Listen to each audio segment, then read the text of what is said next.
Thank you, Mr. Chairman. Mr. Horwitz, thank you for being here. And I want to start by taking the opportunity to thank not only you, but the men and women of your team that are gathered here. I think the work that you've done in the Inspector General's office is incredibly important. Reading this report, this is a 434-page report that lays out what I consider to be a stunning indictment of the FBI and the Department of Justice, of a pattern of abuse of power. And I will say both the Department of Justice and FBI for decades have had a great many honorable, principled professionals with a fidelity to rule of law. And this indictment, I'm an alumnus of the Department of Justice. This pattern of facts makes me angry. And it makes anyone who expects law enforcement to be nonpartisan and faithful to the law, it should make them angry as well. Now, the press has focused on your specific conclusion that you did not find evidence of political bias. That's a judgment you have. I disagree with that judgment. But I think that judgment is in many ways the least significant component of this report. I think the facts that are in this report need to be understood, and they should be deeply chilling to anyone who understands the facts in this report, and then people can draw the inference as to why that pattern of abuse occurred. Do you agree with that? I'm sorry. Do you agree with what he just said? I think everybody can, the purpose of this report is to lay out the facts for the public, and everybody can debate and decide what they think of this information. I absolutely agree. So this 434-page report outlines 17 major errors and misstatements that were made by the FBI or DOJ in securing FISA warrants. A number of them are deeply, deeply troubling. These are not typos. These are not small, inadvertent errors. These are grotesque abuse of power. Let's focus on a couple of them. The primary subsource. Primary subsource, and indeed the first error you note in the second, third, and fourth application for the FISA warrant is that the primary subsource reporting raised serious questions about the accuracy of the Steele dossier, which we now know was a bunch of malarkey, to use a term that's been in the news lately, and that the FISA court was not informed of that. Now let's get specifically, so the basis of this Steele report was what's referred to in your report as the primary subsource. That was the principal basis. And the FBI interviewed that primary subsource not once, not twice, but 3 times in January, March, and May of 2017. So that's the basis of this dossier. What did the primary subsource say? As the OIG report says, the interviews with the primary subsource raised, quote, significant questions about the reliability of the Steele reporting. What did the subsource say specifically? As your report goes on to say, it says Steele misstated or exaggerated multiple sections of the reporting. It says that portions of it, particularly the more salacious and sexual portions, were based on, quote, rumor and speculation. It says that some of the basis of that came from conversations with, quote, friends over beers and statements that were made in, quote, jest. And the primary subsource also says to take the other subsources, quote, with a grain of salt. Now, the FBI had that information, knew that the basis of this dossier was saying it's unreliable. And what did the FBI and DOJ do? In renewal application number 2 and number 3, the FBI advised the court, quote, the FBI found the Russian-based subsource to be truthful and cooperative with 0 revisions. You note that as the most significant misstatement, and that is going in front of a court of law, relying on facts that you know are unreliable without any basis. That was the number one. The number 2 major error in the applications was omitting Carter Page's prior relationship. Now, we now have evidence that Carter Page functioned as a source for a United States intelligence agency. That's a pretty darn important fact. If you're telling the FISA court, hey, the fact that this guy Carter Page, who I don't know this guy Carter Page, but the fact that he's talking to Russians, really suspicious. Well, the fact that he's serving as a source for U.S. intelligence agents is pretty darn relevant to why he's talking to Russians, because we have lots of sources that are talking to bad guys. And when you don't tell the court that, you're deceiving the court. But it's worse than just deceiving the court. Because, as the OIG report details, an assistant general counsel in the FBI altered an email, fabricated evidence, and reading from the OIG report, specifically the words, "and not a source," had been inserted into the email. That email then was sent on to the officials responsible for making the decision to go forward. And as the report said,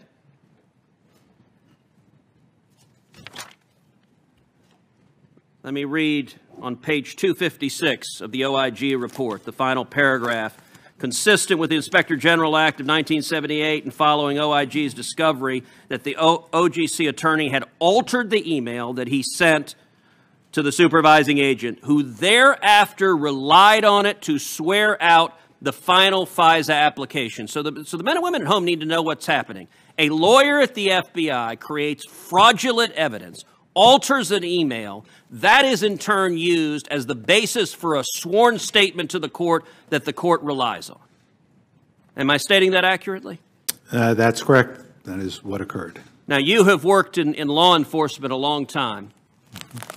Is the pattern of a Department of Justice employee altering evidence and submitting fraudulent evidence that ultimately gets submitted to a court, is that commonplace? Is that typical?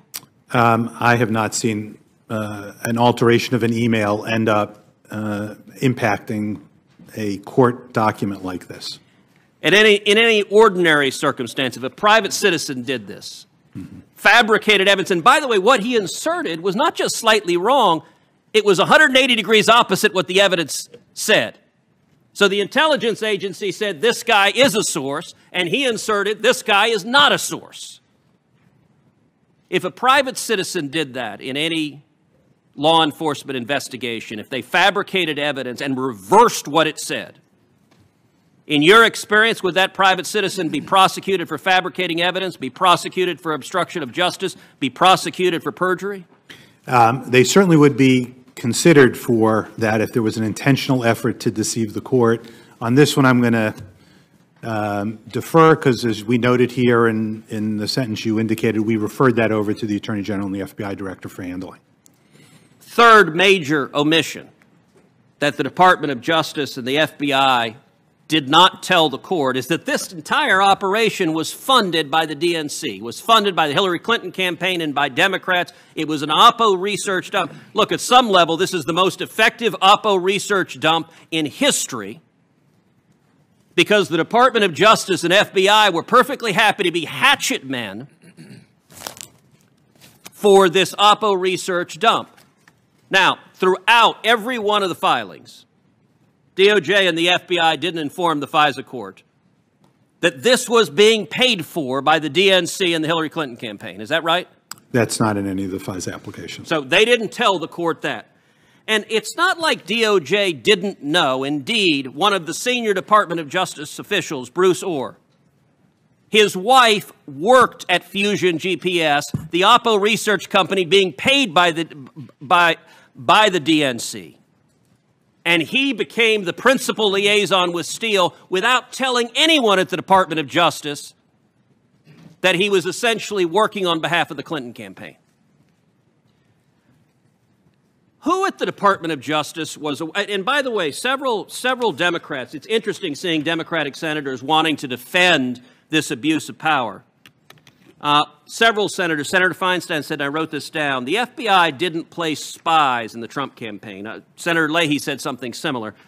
Well, that may be true, not spies in the Trump campaign, but reading from your report, in particular page 4 of the executive summary, your report says, thereafter, the Crossfire Hurricane team used the intrusive techniques, including confidential human sources to interact and consensually record multiple conversations with Page and Papadopoulos, both before and after they were working for the Trump campaign, as well as on one occasion with a high-level Trump campaign official who was not the subject of the investigation. So they didn't place spies in the campaign, but they sent spies to record senior members of the campaign in the middle of a presidential campaign when that candidate was the nominee for the other major party that was the opposing party to the one in power. Is that right? They send confidential human sources in to do those. Did anyone at DOJ, who at DOJ knew about this? Did the Attorney General know about this? Did the White House know about this? Based on what we found, nobody had been told in advance. But once Nobody it was knew happening, about did they know? They did not. The only evidence that somebody knew were the line attorneys in NSD, in the National Security Division, when they were told very selective portions of what had occurred. Nobody knew beforehand. Nobody had been briefed. And frankly, that was one of the most concerning things here, is that nobody needed to be told. And I can tell you from my time at the Department of Justice and from my time in law enforcement, any responsible leader, when hearing that you're talking about sending in spies and sending in a wiretap on any presidential nominee, should say, what in the hell are we doing? And by the way, the people up the chain who are saying we didn't know, if you had responsible leadership, there's no more important decision than you make. I can tell you, when I was at DOJ, if someone said, let's tap Hillary Clinton, or let's tap Bill Clinton or John Kerry, the people there would have said, what in the hell are you talking about? What was going on here? This wasn't Jason Bourne. This was Beavis and Butthead. Senator Klobuchar.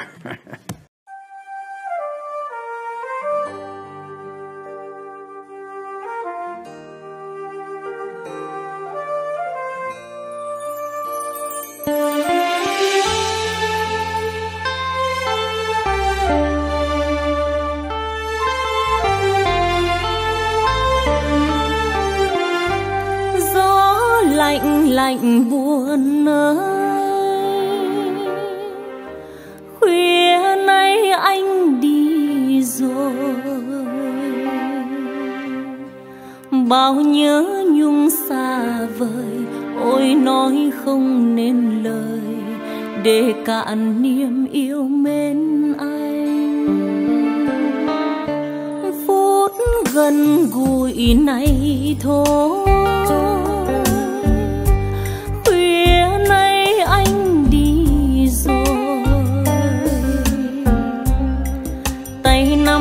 tay không rời, mắt ngắm xa chân trời, mà lòng nghe nhớ thương hoài. Anh ơi, chớ quên ngày mai đã có em chờ anh, chung xây đẹp ý đời. Tương lai e ấp trên môi, yêu nhau ta thầm nói, nụ cười trao duyên mãi, ước vọng để mà vui. Khuya nay anh đi rồi, đem chí trai xây đời, đem mến thương cho người người đợi chờ anh.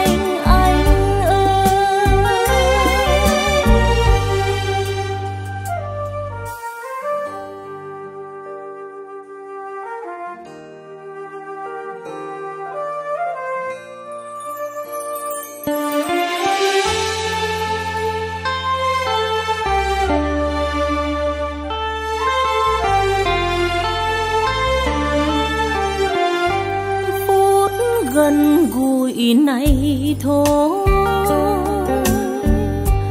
khuya nay anh đi rồi, tay nắm tay không rời, mắt ngắm xa chân trời, mà lòng nghe nhớ thương.